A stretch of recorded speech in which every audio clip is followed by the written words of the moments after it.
bit.ly/ in all caps, ISU shifts.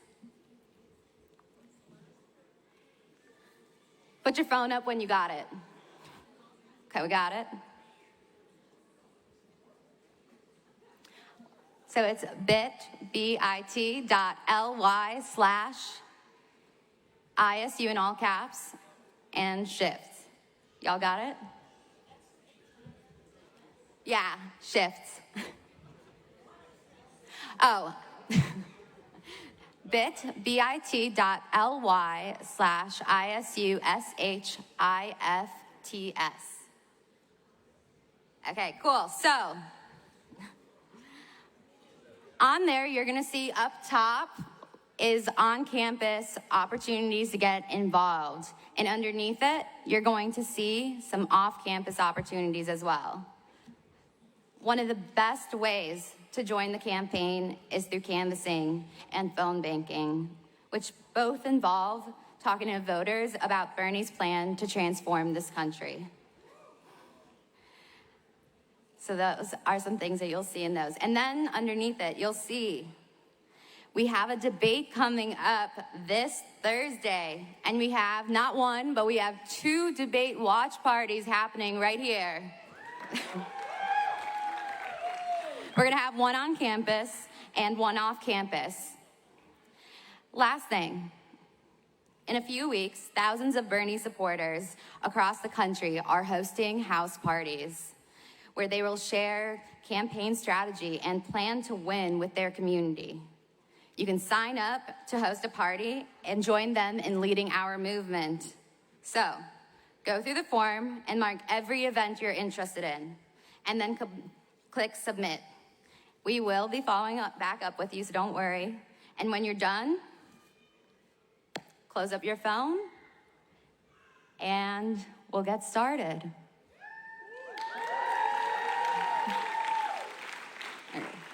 Thanks, everyone. When all of us take action together, we will win. So, we'll see you soon. And up next is Shreya Chheda.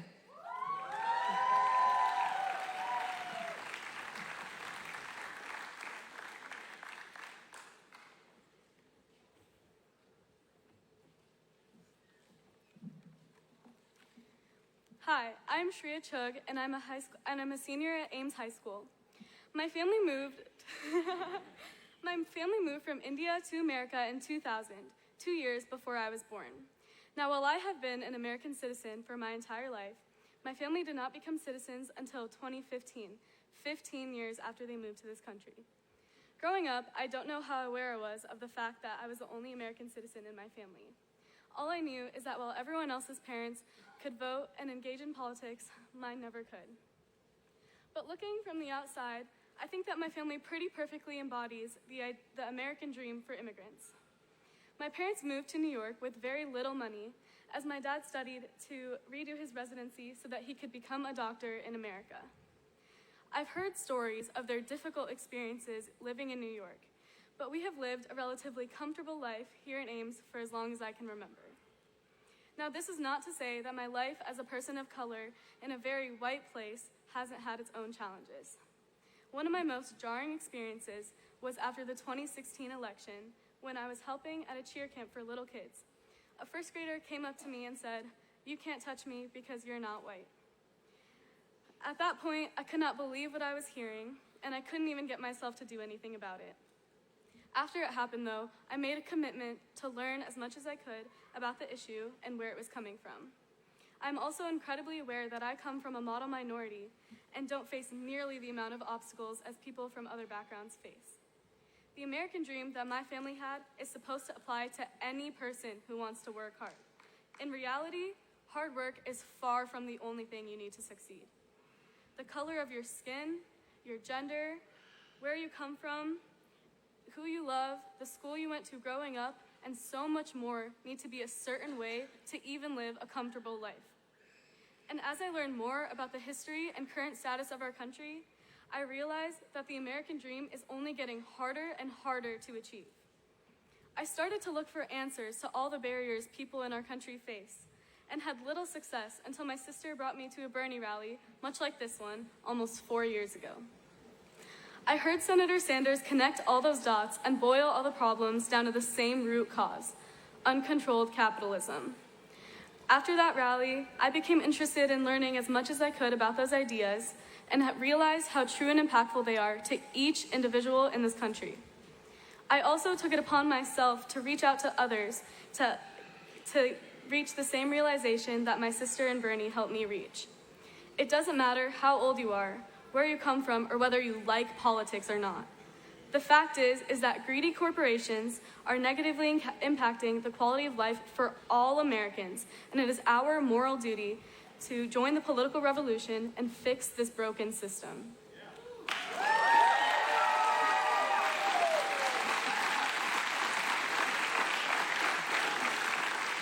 Imagine an America where my peers and I can go to college next year without having to worry about a lifetime of debt.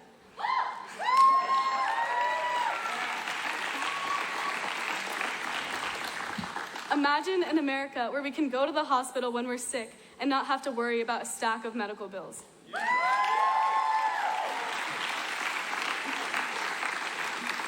An America where there's no uncertainty about the state of our planet in 30 years.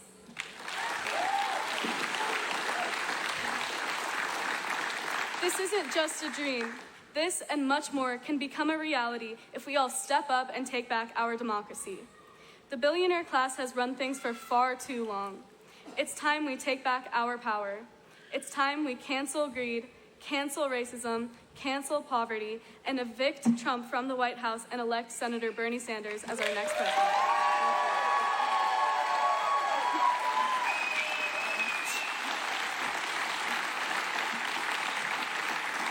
Next up is Nikolai Doll from Students for Bernie.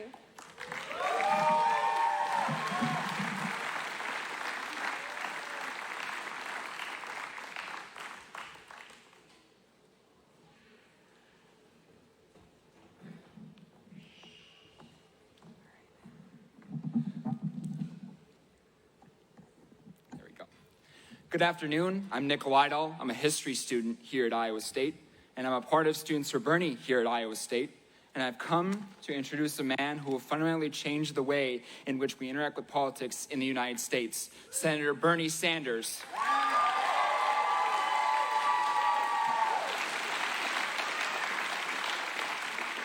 I have been volunteering for the campaign for 4 months, while my friends were on vacation or partying over the summer.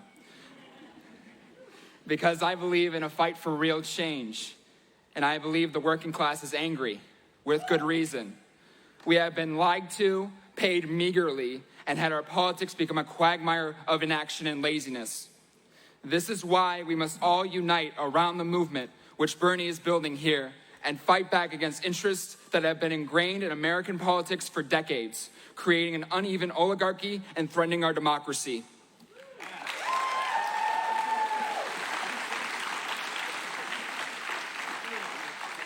Bernie's Green New Deal isn't just a guarantee to invest in infrastructure and a jobs guarantee, but it is also fighting back against the greatest threat our generation and our planet faces, which is climate change.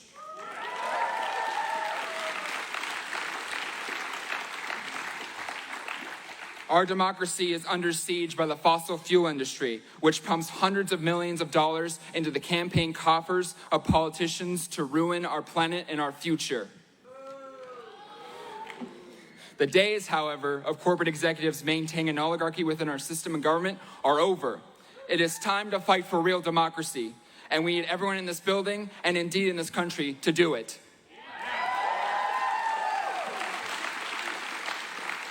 Bernie is who we need, not just at Iowa State, but across the country, to fight generational problems that affect us right now. And to do it, we need to mobilize the largest grassroots movement of working class people in history, to fight with Bernie, and not just to get angry and fume, but to take action and organize.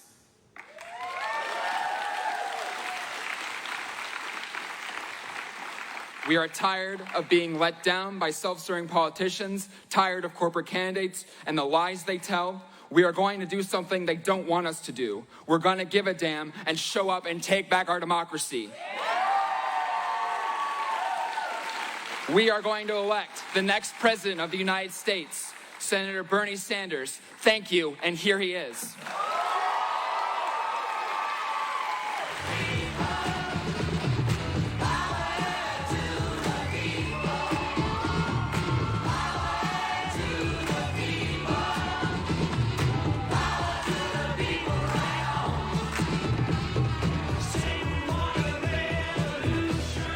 Thank you all very much for coming out.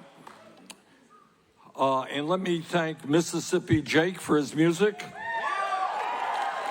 Bar Kolodny for her remarks, Sherry Chung for her remarks, and Nick for his introduction. All right, so let me start off by getting you all very nervous. The future of this country, and in fact, the world, rests with your generation. Other than that, nothing to worry about. Now, what do I mean by that? What I mean by that is that our country, as you all know, faces enormous problems. And in fact, the entire planet, in terms of climate change, faces enormous problems. And it is very, very good news. I don't know, but your generation is the most progressive young generation in the history of the United States of America. And you should be very proud of that. You should be. Your generation is the most anti-racist, anti-sexist, anti-homophobic, anti-religious bigotry, anti-prejudice in general generation in the history of America. And that's something you should be very proud of. Most tolerant generation. That's the good news. Now I'm going to give you the bad news. Bad news is that in America, we have one of the lowest voter turnout rates of any major country on earth. And one of the reasons for that is young people do not in any way vote in the numbers that they should be voting. Now, going back to good news, in 2018, we saw a significant uptick in the percentage of young people who were voting, and that made a difference in many elections around the country. But if your generation, not only your generation, of people under 35, voted at the same percentage as people over 65, we could transform this country.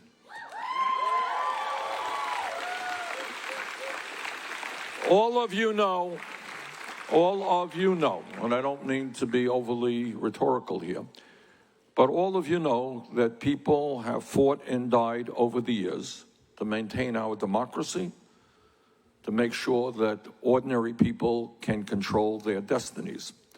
And we have an obligation to them and to our kids and to our grandchildren to participate in the political process. Now, I know that you go out and you're going to talk to some of your friends this evening, and some of them will say, hey, what'd you do this afternoon? You said you went to a Bernie Sanders event, and they say, why did you waste your time doing that? Don't you know that all politics is bullshit? Why did you get involved, right? Many of your friends believe that, right? So what I would like you to do is do me a favor. When they say that, you tell them, stop complaining about the low-wage job that you have. Stop complaining about how you're going to be deeply in debt when you get out of college. Stop telling me your concerns about climate change and racism and sexism and everything else. Stop complaining. Because if you want to deal with these issues and more, you're going to have to be involved in the political process.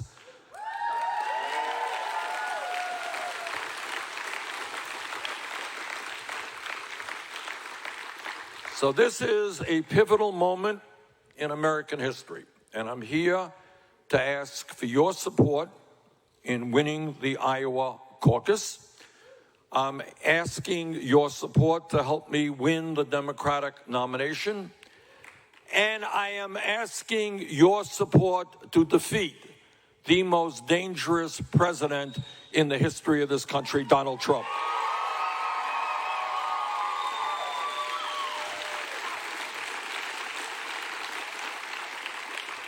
But the only way we can beat Trump, and I think there has not been a national poll done which does not have me beating Trump, sometimes by double-digit numbers, and I'm confident we could beat him here in Iowa as well.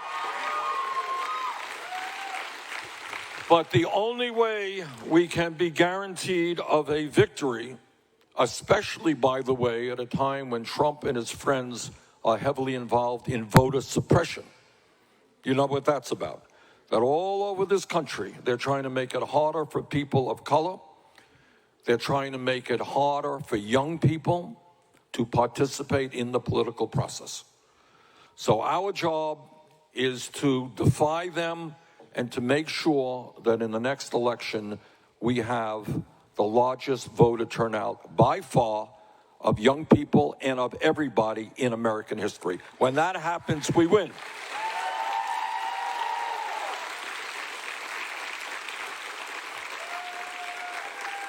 And let me tell you why we're going to win. We're going to win because we are speaking to the issues that are on the hearts and minds of working families in Iowa and all over this country.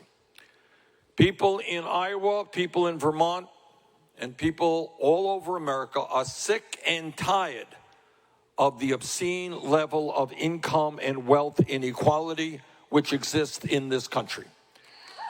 Now, this is not an issue that you're going to see much about on TV or read about it in the papers, to be truthful with you. But what you have got to determine is whether or not you are comfortable with 3 people in America owning more wealth than the bottom half of American society. 3 people. Whether you are comfortable with the top 1% owning more wealth than the bottom 92%. Whether you are comfortable with people in Iowa and in Vermont working 2 or 3 jobs, while 49% of all new income goes to the top 1%. So the reason we are going to win here in Iowa and win throughout this country is we believe in an economy that works for all of us, not just the 1%.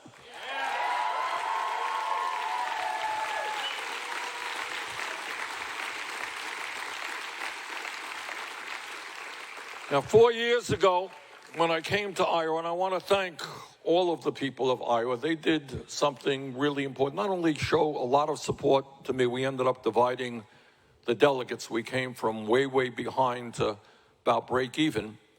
But here in Iowa, you did something even more important than that. What you said, voting first in the country, is you said that the ideas that Bernie Sanders were bringing forth, which the establishment, political establishment, media establishment, economic establishment, they all said were crazy, extreme ideas. But here in Iowa, the people said, no, those are not crazy ideas. They are the ideas that working families in this country need. So I thank you, Iowa. And Iowa went forward, and then we had 22 other states in which we won, saying that these ideas made sense. What are these ideas? And how have we progressed in the last 4 years? Number one, 4 years ago, I came here and I said that in America, if you work 40 hours a week, you should not be living in poverty. Sound like a radical idea? Now, I know some of you guys are out working right now while you're going to school. What are the wages you make? $8 an hour? Did I hear that? 7. No, you don't make 7. 7.25 is the minimum wage, right? What else you making? $9.30 an hour. All right. Okay. All right, look, here is the simple reality. If you make $15 an hour, you're not going to be rich. But at least you can have at least a minimum standard of living. I know many of you are not working full-time, you're going to school. But it is not too much to say that after 10 years in which the federal minimum wage has not been raised, where the minimum wage today is $7.25 an hour. That is wrong. 4 years ago, I came here and I said, we're going to raise that minimum wage to $15 an hour. And you know what happened since? 7 states have raised the minimum wage to $15 an hour, and so has the U.S. House of Representatives.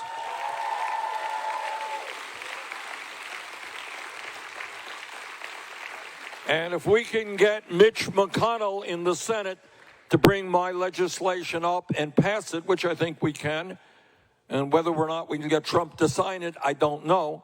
But if that happened, we'd give a pay raise to some 40 million Americans. That's a big deal. Okay? And the other thing we believe in, I know this is another radical idea. You ready for another radical idea? Equal pay for equal work. Women should not be making 80 cents on the dollar compared to men, and minority women are making a lot less than that. All right? Third radical idea in economics, we're going to make it easier, not harder, for workers to join unions. Millions of Americans want to join a union, but their employers make it, sometimes through illegal action, impossible for them to do that, and we're going to change that. Another issue that I want to mention to you, 4 years ago when I came here, I said something that some people also thought was pretty radical, and that is that health care is a human right, not a privilege.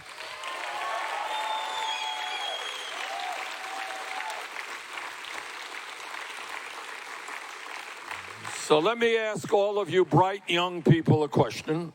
You ready for this question? Here it comes. How many major nations on earth do not guarantee health care to all people? What country might that be? Right. The United States of America is the only major country on earth not to guarantee health care to all people as a human right.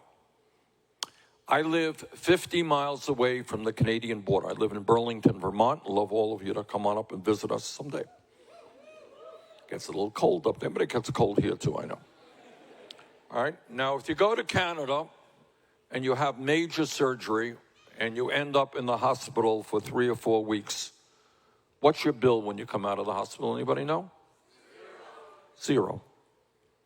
And when you go to the doctor, how much does it cost you when you go to the doctor? Zero. Okay?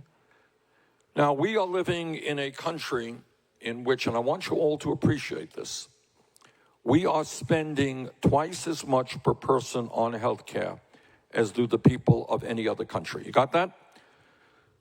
And yet our health care outcomes in many cases are worse than other countries. It's like, you know, you buy a car for $50,000, I buy a car for $25,000, and my car does a lot better than your car.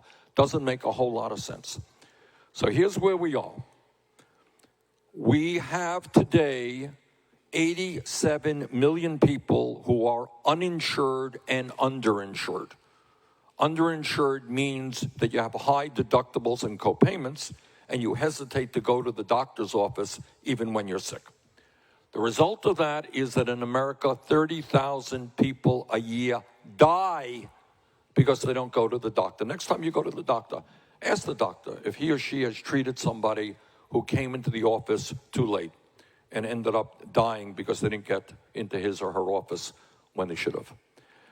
We have 500,000 people going bankrupt a year because of medical expenses. You got that? Do you think people should be forced to go bankrupt or find their families in terrible financial condition because they were diagnosed with cancer? That's what's going on. So what we will fight for is to expand Medicare which today is a program for people 65 or older. It's a good program. And in the first year, it's a 4-year transition period. We go from 65 down to 55, 45, 35, and then we cover everybody. And under our program, there is no premiums, not for you, not for your employer.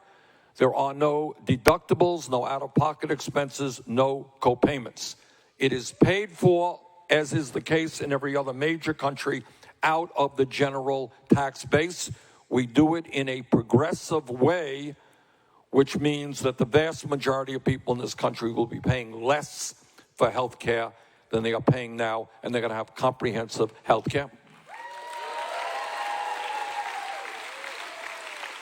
And our legislation also takes on the incredible greed and corruption of the pharmaceutical industry, who charge us by far the highest prices in the world for prescription drugs. Anybody here themselves diabetic or know people who are diabetic? Raise your hand. Wow. Okay. Diabetes is a very serious problem in this country.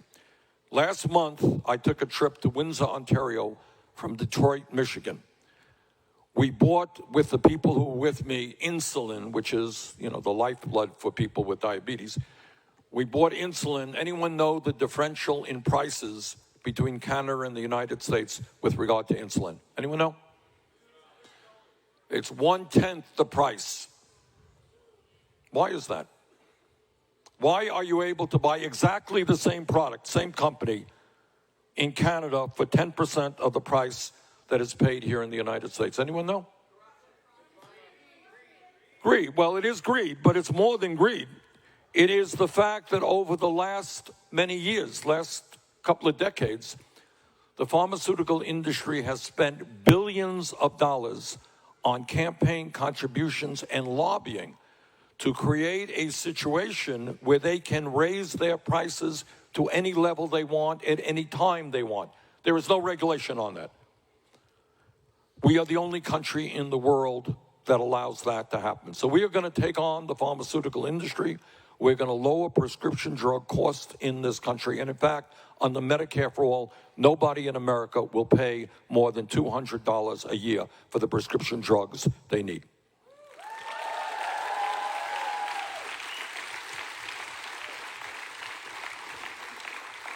Now, 4 years ago, I came to Iowa, and I came up with another radical and crazy idea. And that is that maybe, given the explosion of technology and the changes in our economy, that if our young people are going to be able to go out and get the good jobs that they need, that maybe we should make public colleges and universities tuition free.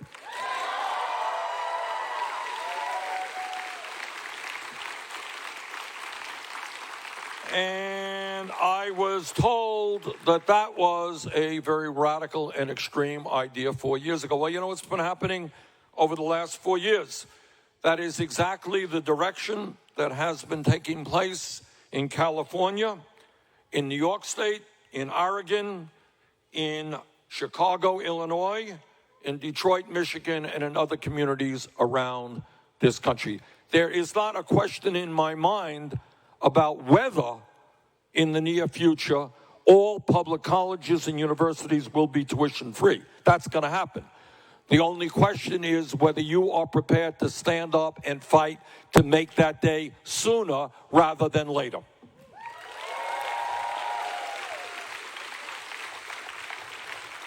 Now, the other part of what we are doing in terms of the finances of higher education, we are asking a very simple question: whether it is appropriate that tens of millions of Americans, in fact, some 45 million Americans, have to go into debt, in some cases very deep debt, because they did the right thing and got a higher education. In my view, people should not have to be paying off student debt for decades simply because they got a higher education. That is why we are going to cancel all student debt in this country.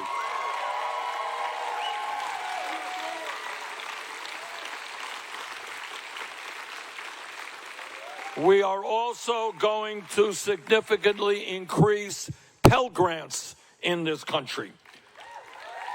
40 years ago, a federal Pell Grant paid for nearly 80% of tuition, fees, room, and board at a four-year public college like Iowa State. 4-year, 80%. Today, it covers only about 30% of college expenses. Now, the idea of making public colleges and universities tuition-free, well, it ain't such a radical idea. You know why? 40 or 50 years ago, all over America, including here in Iowa, your state universities were virtually tuition-free. University of California, University of the City of New York, here in Iowa, public universities were virtually tuition-free. So we have got to ask ourselves how, if we could do that 50 years ago, why we can't do it now when we are the wealthiest nation in the history of the world. So my view, my very strong view is that in our country today, if we want to have the best educated workforce in the world, we've got to open the doors of public colleges and universities to all people who are eligible to get in, regardless of their income. Higher education is a human right.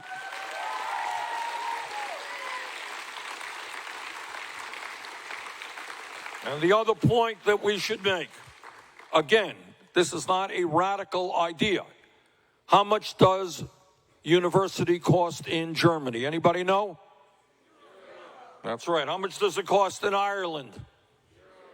Finland, Denmark, Iceland, Norway, all have the sense to say that they want their younger generation to have the best education possible, and that it is wrong to deny that education to lower income or working class families. If those countries can do it, we can do it as well.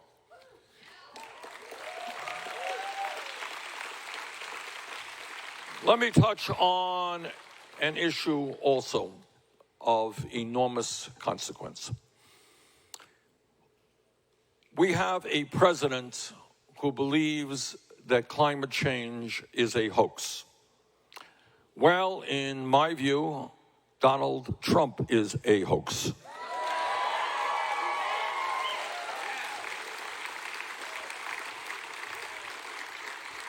Now, I disagree, as I'm sure all of you know, with Trump on almost everything. You know, I think he is a racist, he is sexist, and I think he's a homophobe and a religious bigot. And no matter what your political views, nobody like that should be president of the United States.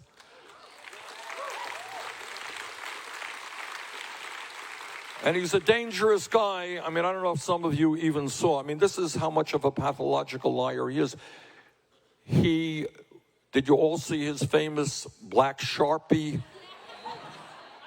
And then what was really scary about that is he got the appropriate agency, the NOAA, to change their views in order to correspond with his. And that's what authoritarianism is about. You do what the guy on top wants, not what the facts are about.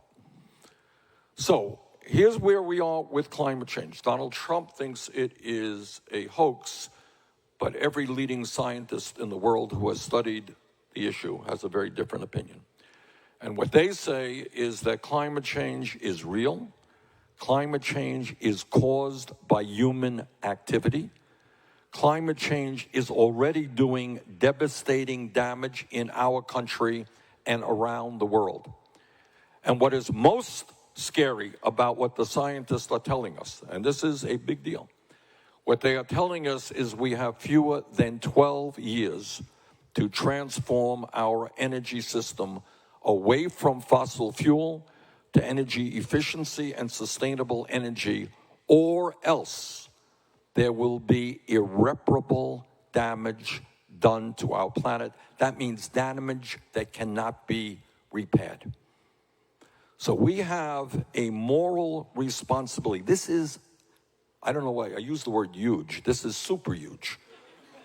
I mean, what we are dealing with here, and again, I don't want to get you too nervous, but what the scientists are telling us, in essence, is we are fighting for the future of this planet. We are fighting to make sure that your children and grandchildren and future generations have a planet to live on which is healthy and habitable. I am proud to tell you that I have recently introduced the most comprehensive climate change legislation ever introduced by any candidate for anything.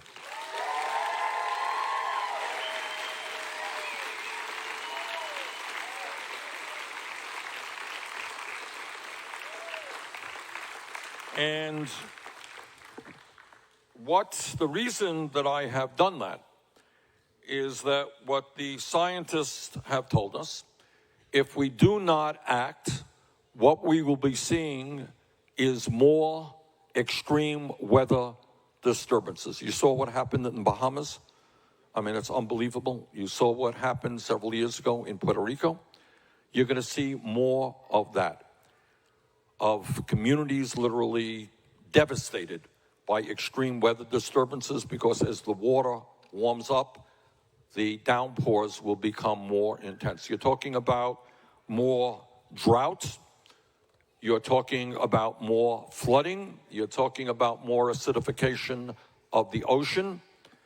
You are talking about more death, because when the weather warms up, people will more likely come down with a variety of illnesses, and the older and the children who are most vulnerable to extreme heat will also be dying unnecessarily.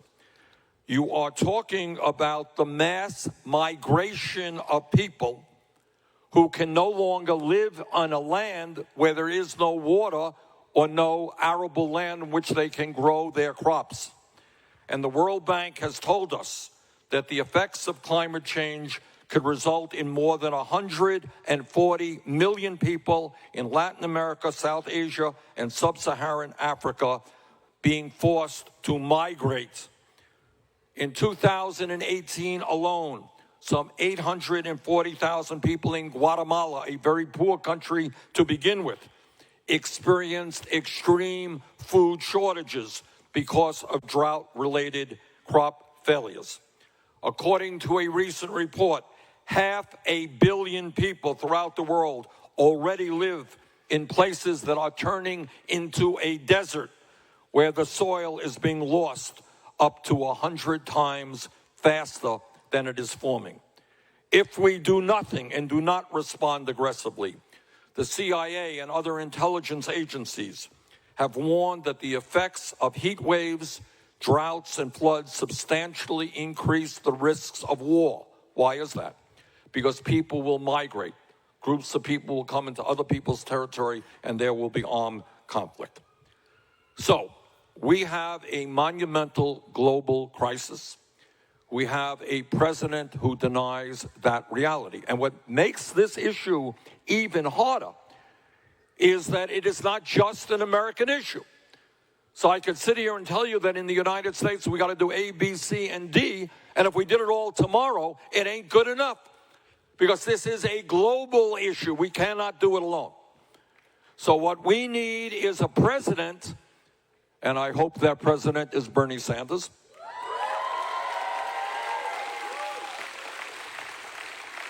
We need a president who reaches out to the entire world and says, you know, we are now spending about $1.5 trillion every single year on weapons of destruction, weapons designed to kill each other.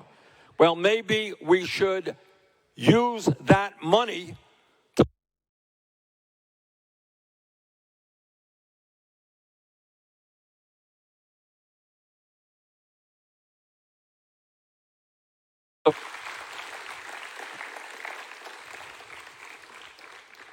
when we talk about the issues facing this country, let me also mention an issue that I know everybody is deeply concerned about, and that is the horrific mass shootings that we have seen over the last many years, that we more recently saw in Texas, in Dayton, in El Paso. We now have over 300 million guns in this country. We have over 10 million assault weapons. And I believe that the American people, whether they are in rural states like Vermont and Iowa or urban areas like Chicago and Los Angeles, I think the American people finally want the Congress to act boldly on gun safety legislation.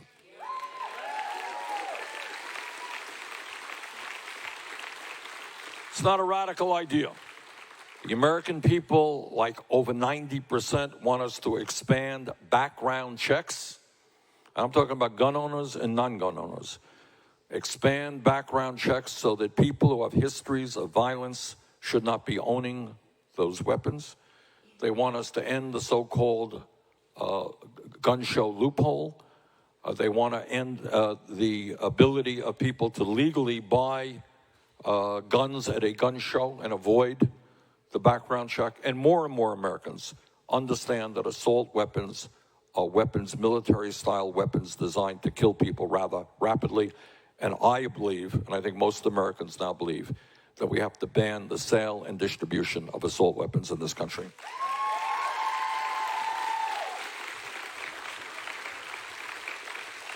There's one other issue out there that is also on the minds, of women, but I think it's on the minds of many men as well. And that is, I get a little bit tired of hearing members of Congress who are so-called conservatives who tell us that they want to get the government off of the backs of the American people. They believe in small government, except when it comes to the right of a woman to control her own body.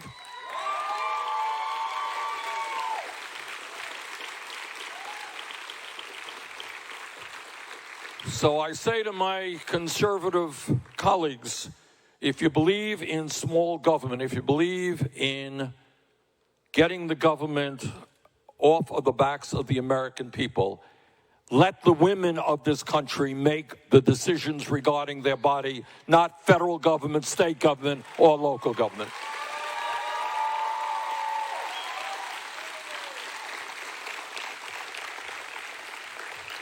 I think all of you who have studied history, and I know all of you have, understand that real change, underlying real change, never takes place from the top on down. It's never a president signing a bill or Congress acting. It always emanates from the bottom on up. And if you think about the history of the labor movement, you think about working people putting their lives on the line, sometimes going to jail, sometimes getting killed, to tell their employers that they are human beings, not animals, and they will form a union and engage in collective bargaining. You think about the history of the women's movement. Please remember, I know this seems kind of crazy, but 100 years ago, roughly 100 years ago today, women in America did not have the right to vote. They were told their job is to stay home and make babies. They could not get the education that they needed, could not do the work that they wanted to do. But women at the grassroots level and their male allies stood up and fought back and said loudly and clearly that women in America will not be second-class citizens.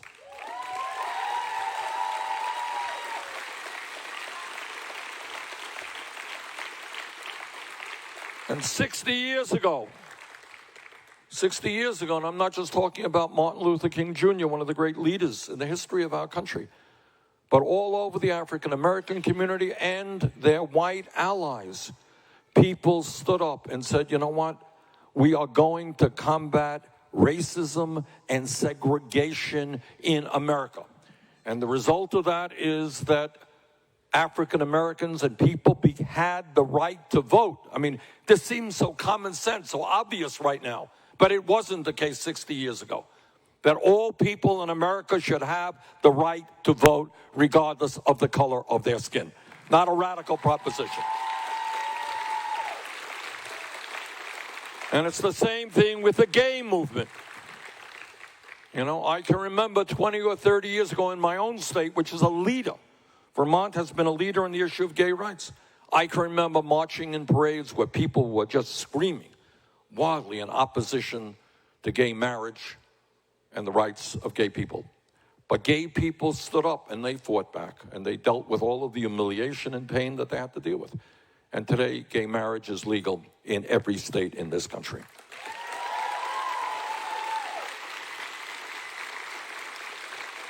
Now, why do I say that? Why do I want to say this is the most important point that I'm going to make this afternoon?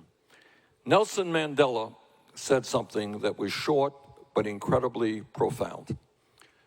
What he said is that everything is impossible until it is done. What do I mean by that? What does that mean? Everything is impossible, can't be done until it is done. Gay marriage, don't be ridiculous. Impossible, it can't be done. African Americans being able to go to integrated schools, have the right to vote, don't be ridiculous. We've always had segregation and racism in America. Can't be done. Women having the right to vote, oh, give me a break. We all know that women are supposed to stay home with the kids. Don't we all know that? That's what people believed until it was changed. And then people look back and say, oh, of course, well, how absurd can you be? Of course, women should have the right to vote, to play a role in every aspect of our society. It's common sense. Everybody believes it. But they didn't used to believe it until people forced those changes. All right? So what I am here to beg of you in this really unprecedented moment in American history, I'm begging you to think big, not small. I'm begging you to have a vision of where our great country can go, in which we have a decent standard of living for all of our people. It is not an impossible vision that every man, woman, and child in this country have health care as a human right. Ain't an impossible vision because it exists in every other major country on earth. The reason it does not take place here is not because the American people don't want it. You know why it doesn't take place? It's because the healthcare industry last year made $100 billion in profits. And they are already flooding the airwaves here in Iowa with lies about Medicare for all. And I'm sure they're going to be demonizing me as well, because I wrote the damn legislation.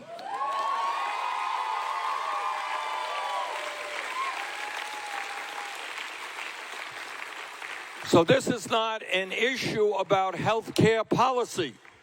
This is an issue about whether we together are prepared to stand up and tell the drug companies and the insurance companies that the function of health care, a sane system, is to guarantee health care to all people in a cost-effective way, not to make $100 billion for the industry.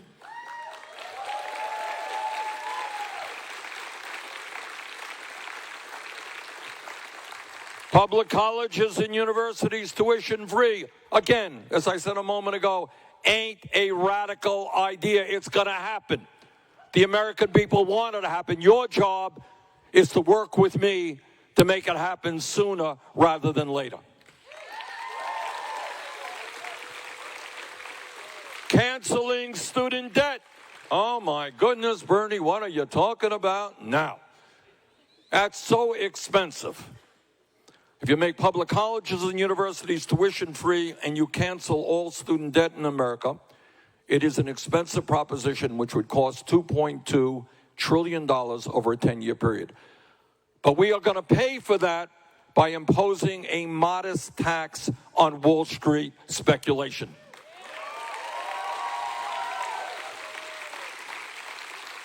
So thinking big, not small, when you think big and not small, you ask yourselves, how come 11 years ago, the United States Congress could bail out the crooks, and I use that word advisedly, on Wall Street who destroyed this economy?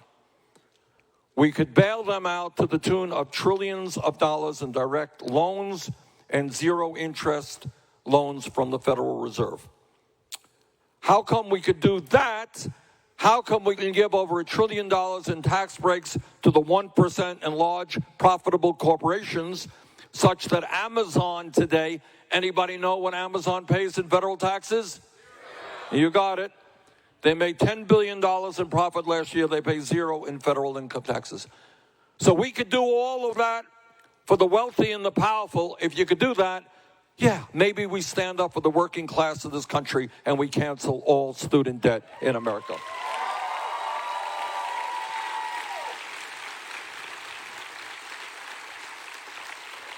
And maybe, just maybe, instead of ignoring the reality of climate change and making it worse, which is what Trump is doing, maybe we lead the world in transforming our energy system and creating many millions of good-paying jobs when we do that. And maybe instead of demonizing the 10 million undocumented people in this country, maybe we pass comprehensive immigration reform and a path toward citizenship.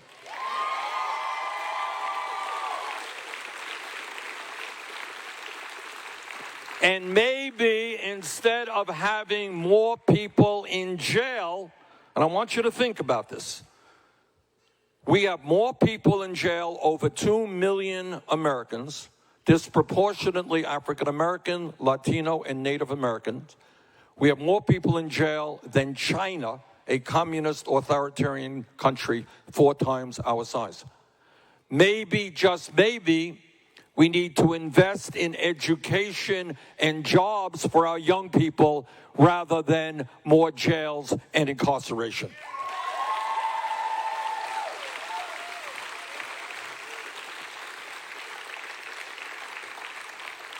So there's a lot that has to be done. You know, at the top of the list is defeating Trump, but that's not enough. But in order to do that, let me get back to the very first point that I made. You cannot sit it out. You have to understand that the most powerful people in this country want you and your friends to sit it out. Wall Street made $100 billion in profit. They're charging some of you 25% interest rates on your credit card. They don't want you to fight back. The insurance companies don't want you to move to Medicare for all. Drug companies don't want you to lower the cost of prescription drug. The prison industrial complex wants to continue to make money by locking up fellow Americans, and we're going to do away with private prisons in America.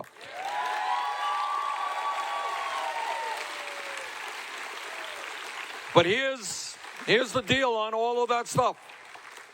The top 1% and these large corporations. I'm a United States Senator. I deal with these guys every day.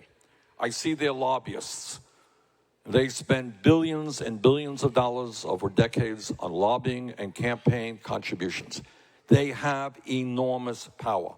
They have significant control over the media of which they own. The only way we bring about change is when people stand up and they look around them and they say, you know what? This ain't right. This is not what justice is about. This is not what America is about. We can do much better. So today, from the bottom of my heart, I am asking you, go out to your friends, to your family, to everybody you know.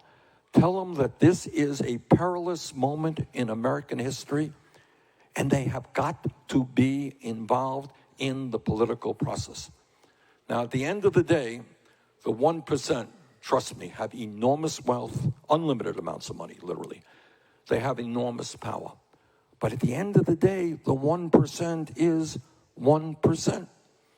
Last I heard, 99% is a heck of a lot bigger number than 1%.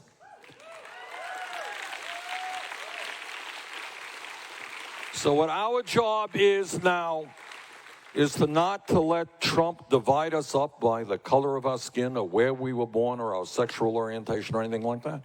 Our job is to come together, to get involved in the political process. And needless to say, I would hope that people here get involved in our campaign. We stand a great chance to win here in Iowa. With your help, please get involved. But get involved. Get involved. And if you do that, I have 100% certainty, not only will we defeat Donald Trump, but we can create a nation the likes of which this world has never seen. Thank you all very much.